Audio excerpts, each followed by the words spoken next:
Good morning. Actually, it's close to noon. Today is April 19. The time right now, Singapore is 11:52 in the morning, 8 minutes to noon.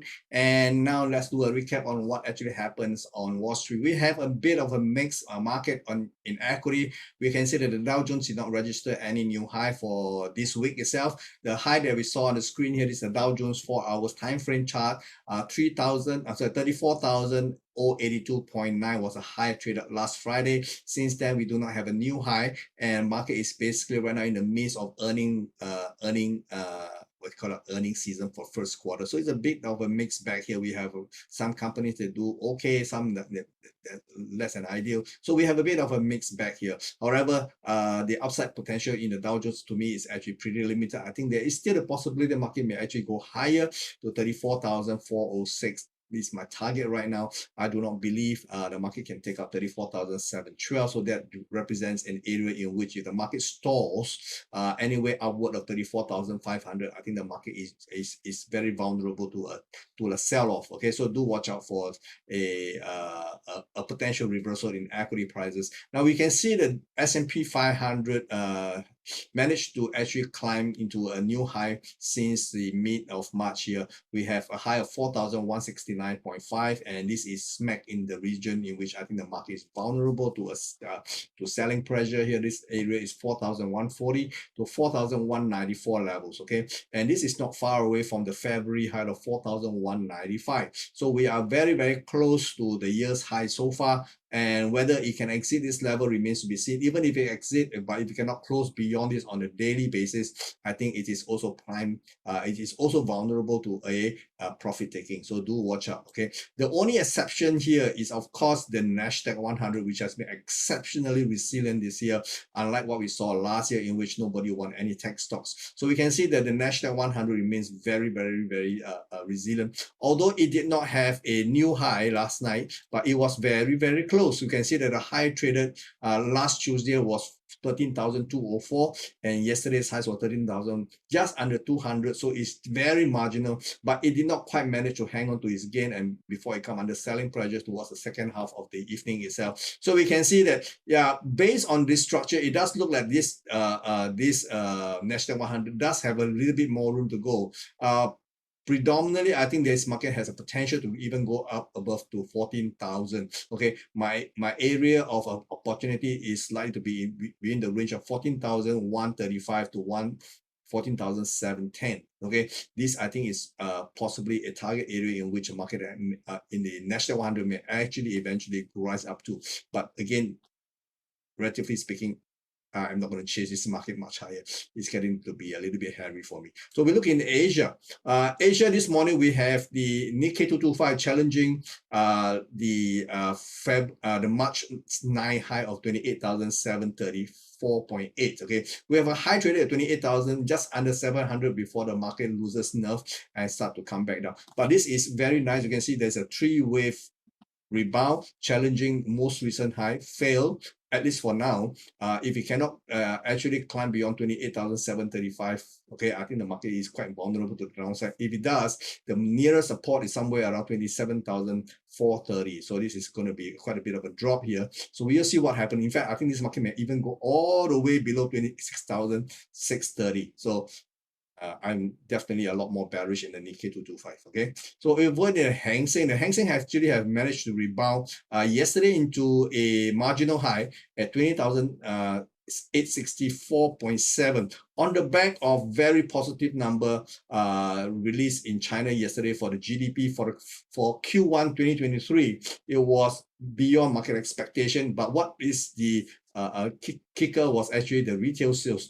Retail sales came in very, very strongly last month, in excess of 10%, okay, from where it was 2%. So we can see that there was a big bump up in the retail sales number that actually supported the what you call the red chips. Okay, so we can see the Hang Seng actually managed to go to 20,864.7, but again he has stopped. Today we have no follow through buying so far, at least not now. Okay, so this is an area is also previously I did mention an area vulnerable to selling interest. The area is 20,800 to 21,100 levels. So we do see the first attempt to trade into this barrier of prices has met with resistance, and we'll see what happens. Nearby support is about 19,885. So we'll see whether it can actually hold. If it cannot hold, then the market has a potential to actually slide all the way to go down to 17,400. Okay, we will see what happens next. Over in China, of course, the mainland index has actually benefited from the stronger than expected GDP numbers released yesterday.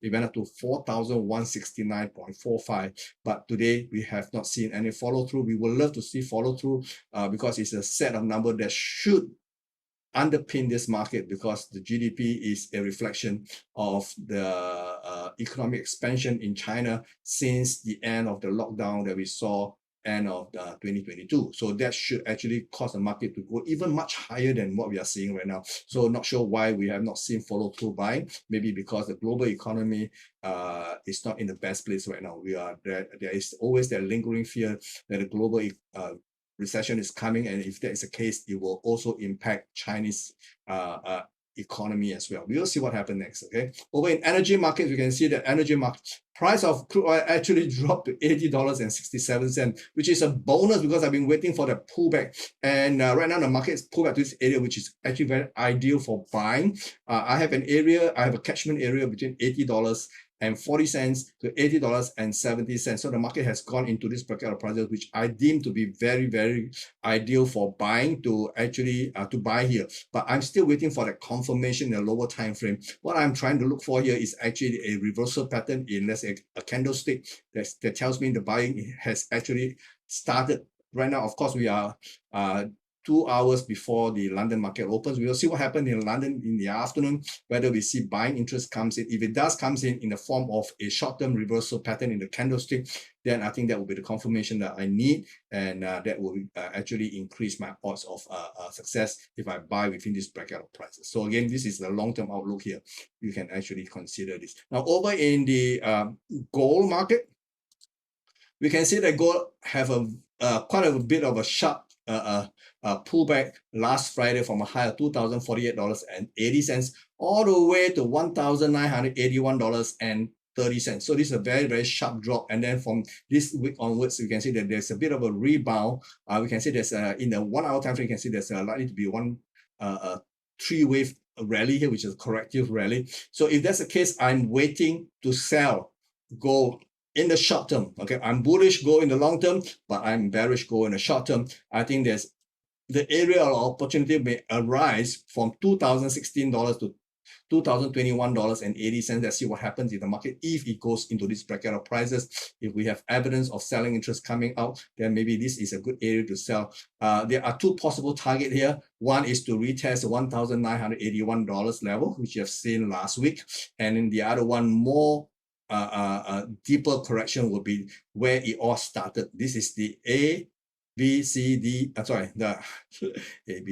D, E. Okay, this is the E move here, and I think the market may go back to where it started at 1,949. Okay, so do watch out for 1,950 levels. This will be a much deeper correction, so that may see market do this all the way from now all the way into May. Okay, so I do see a deep pullback in gold prices. It may not happen so steep, but I think there is a potential for the market to grind much lower. Okay, so over in the silver market, we did see a pullback to $24.81, and I do have the a lingering fear that this is only the beginning of a more substantial pullback. We will see what happens, and the market can actually go back up to test somewhere near this level, which you saw that there's a rebound to $25.60. Then I think that will be a good level to consider selling, for the market to actually test at the bare minimum $24.63. Okay, if we see a much deeper corrective pullback, maybe the next target is $22.83. Although this possibility is not very, very high for the time being,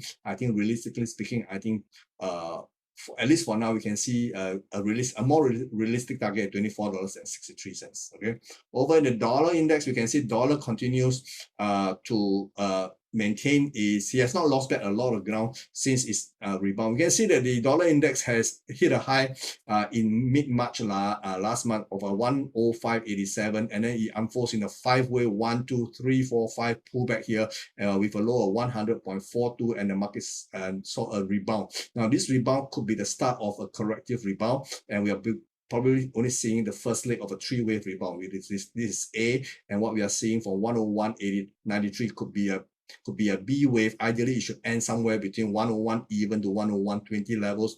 And if it is the case, we will see a buying interest coming back here. There could be a continuation of this rebound all the way to challenge 102.50 levels. So this could be a short-term play for those who are interested. This could be a buying area. I am definitely looking to buy. Okay, I've already bought. I'm going to buy some more. Okay, over in the sterling have a different setup altogether. The entire rise from 1.18 to 125.45 doesn't look to be complete, and so far we have seen there's some kind of support at this pivot point at 123.40 levels. Okay, we see first attempt 123.44, 123.53. So we can see collectively we can see that there is a bit of a support around this area. So the market actually rebound from here. So if you are very aggressive, you can consider continuing to buy, because I think there is a possibility market may challenge 125.45 one more time.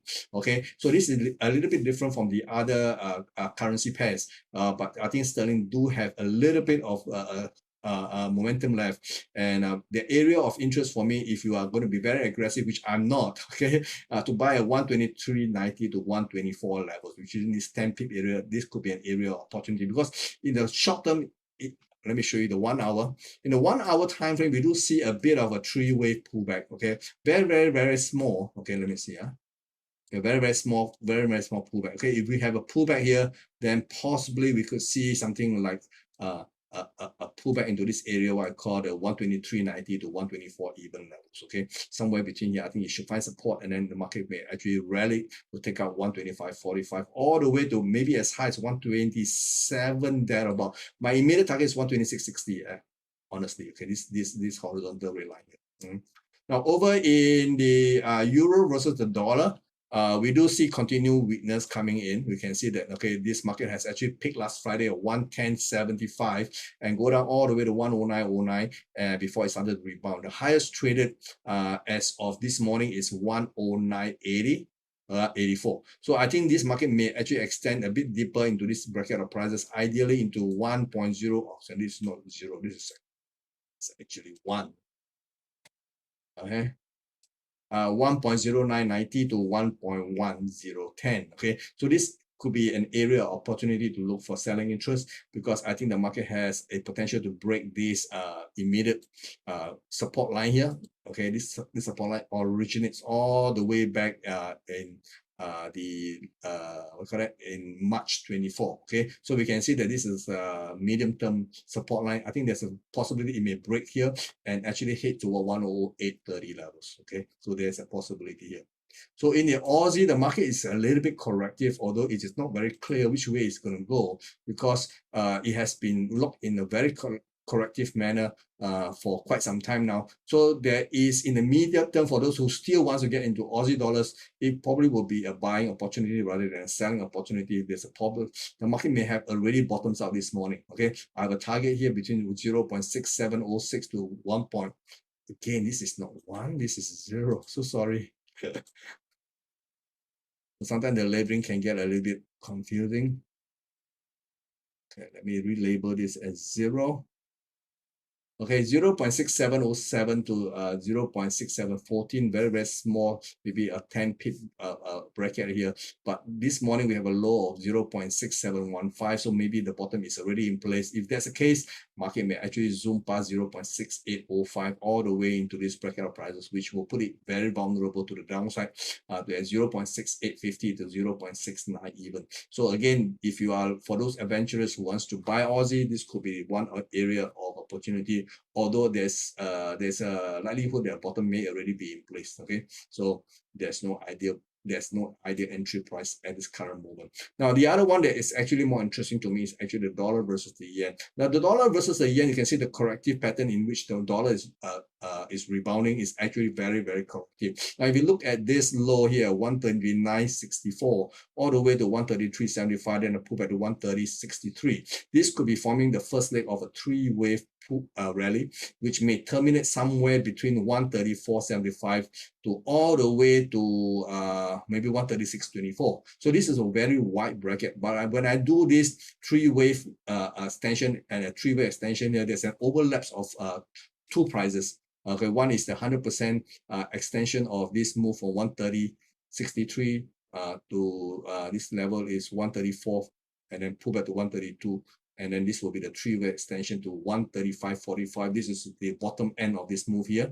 And then when we do a larger degree three-way extension, the 1.26 extension, 1.236 extension is actually at 135.72. So taken into consideration, I think this bracket of prices 135.44 to 135.72 is an area where I think it will be most vulnerable, in which if there's going to be another run up in prices, this will be an area of opportunity. I'm basically long at 132.20 levels. I want to see if I can take profit at 135.45. Now, before today, I was actually quite happy to take profit at 134.75. But yesterday, the market actually dropped short of my price. Now, on hindsight, it's not a bad thing, because now after seeing this move, I have decided that maybe the market is not done rising yet. Maybe another chance market will go and challenge the 135 levels. Okay, so this is my take profit levels, and maybe if I can see a confirmation of a reversal here, I may actually go short the dollar versus the yen. Okay, over the dollar versus Canadian, we also see a bit of a rebound in the 4 hours time frame,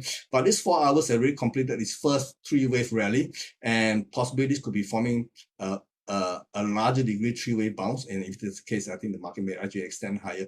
Top side maybe 134.80 to 134.90 levels. That about could be the target. Okay. When you look at cryptocurrencies, we can see that Bitcoin has maintained a very positive outlook. The high traded last week on Friday was 31,034.35. Then we see a bit of a pullback to 29,122, and then it started to rebound to back to as high as 30,483, which is yesterday's high. Okay, so based on this structure, there's a possibility market has already bottomed at 29,122. But if the market should pull back one more time, ideally that is the case, then we may have another better entry price. Now, I have two places in which I'm looking for buying. Okay, one area is 28,645 to 29,000. Okay, this could be one area of opportunity, because it means this is exactly an ABC move, inequality move. Okay, a deeper pullback. Okay, is here. I'm sorry, this equality move ideally should brings the market much lower. The target price is 28,120 to 28,570. This will be an equality move. However, this area that I mentioned between 28,645 to 29,000 is a 50% pullback to the 61.8% pullback from the low here at 27,236 all the way to 31,435. So between these two bracket of prices, ideally we can find a bottom, assuming the market has not already bottomed. So if there's going to be another pullback, that could be a buying opportunity. Market may actually take out the 31,000 levels to go as high as 33 to 34,000 for all we know. Okay, so my immediate target here, there's just under 33,000. I think could be my immediate target for this move if there's going to be a chance for me to buy. Okay, so that's all I have for you for today. We will see what happens tomorrow. In the meantime, take care. Bye bye.